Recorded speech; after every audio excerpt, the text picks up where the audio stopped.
গণভোটের গনোরিয়া হয়েছে। গনোরিয়া একটা রোগ আছে, জানেননি? আচ্ছা আচ্ছা, এই গনোরিয়া রোগ হয়েছে। গণভোটের ফলাফল আজকে আবার সংশোধন করেছে নির্বাচন কমিশন, এবং আজকে মজার ঘটনা হলো হ্যাঁ এবং না ভোটের সংখ্যা আবারও কমেছে, এবং প্রত্যাশিত ফলাফলের মোট 10,73,616টা ভোট কম। সংশোধিত ফলাফলে হ্যাঁ এবং না দুটাই কমেছে, এবং বাতিল ভোটের সংখ্যা বেড়েছে। তো কেমন আছেন সবাই? গণভোট একটা ফালতু জিনিস।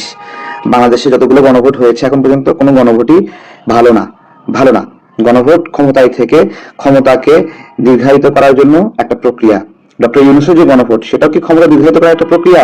হ্যাঁ, ডক্টর ইউনূসের যে গণভোট, সেটা ডক্টর ইউনূসের ক্ষমতা দীর্ঘায়িত করার একটা প্রক্রিয়া ছিল। কিভাবে? গণভোটের মধ্য দিয়ে তারা সংবিধান সংস্কার কমিশন নামে একটা প্রক্রিয়া আমাদের যেতে চেয়েছিল। সেই প্রক্রিয়ার মধ্যে ডক্টর ইউনূস, আলী রিয়াজ সহ যে গণ, তারা তাদের প্রভাব এবং কর্তৃত্ব ধরে রাখার একটা প্রক্রিয়া ছিল।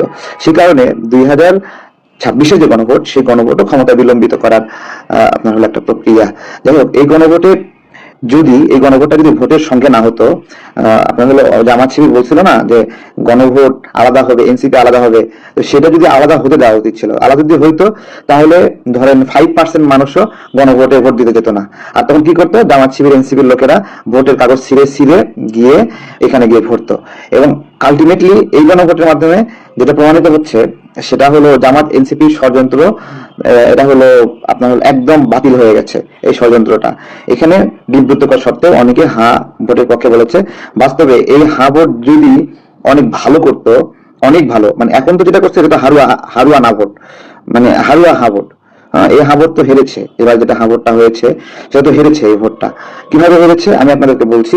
যতটুকু ভোট দেয়নি মানুষ এবং যতটুকু না ভোট দিয়েছে, এই পুরো প্রক্রিয়াটাই হলো হায়ের এগেনস্টে। যে এতগুলো মানুষ হ্যাঁ বলেনি, এটাই হলো বাস্তবতা। এই হায়ের মধ্য দিয়ে একটা অস্থিতিশীল বাংলাদেশ ছিল। এবং যদি এইরকম পরিস্থিতিতে আবার যাইতো যে প্রতিদিন আবার ওই সংবিধান সংস্কার কমিশনে যেরকম তর্ক বিতর্ক হতো না, তাহলে সেই তর্ক বিতর্ক যদি আরো মোটামুটি 7-8 মাস বা 1 বছর চালু রাখা যেত, তাহলে বাংলাদেশ এর মধ্য দিয়ে একটা ডাল বেটাল মানে বিবৃতিকর অবস্থায় হয়ে যেত। গণভোটের আজকে আবার যে সংশোধন করলো ইলেকশন কমিশন, এর মাধ্যমে এটা প্রমাণিত হলো যে এর মিনিমাম গ্রহণযোগ্যতা নাই। কারণ একটা ভোটের ফলাফল বারবার সংশোধন করতে হচ্ছে, যোগ বিয়োগ গুলো মিলাতে হচ্ছে। তাহলে বোঝেন, বেসিক্যালি রাজনৈতিক দলগুলো যারা নির্বাচনে অংশগ্রহণ করেছিল তাদের গণভোটের দিকে খেয়াল ছিল না। এমনকি তারা তাদের ভোটার সমর্থক যারা, তাদেরকেও গণভোটে ভালোভাবে কনভিন্স করতে পারে নাই, গণভোটে প্রশিক্ষণ দিতে পারে নাই। সেই কারণে আজকে গণভোটের ফলাফল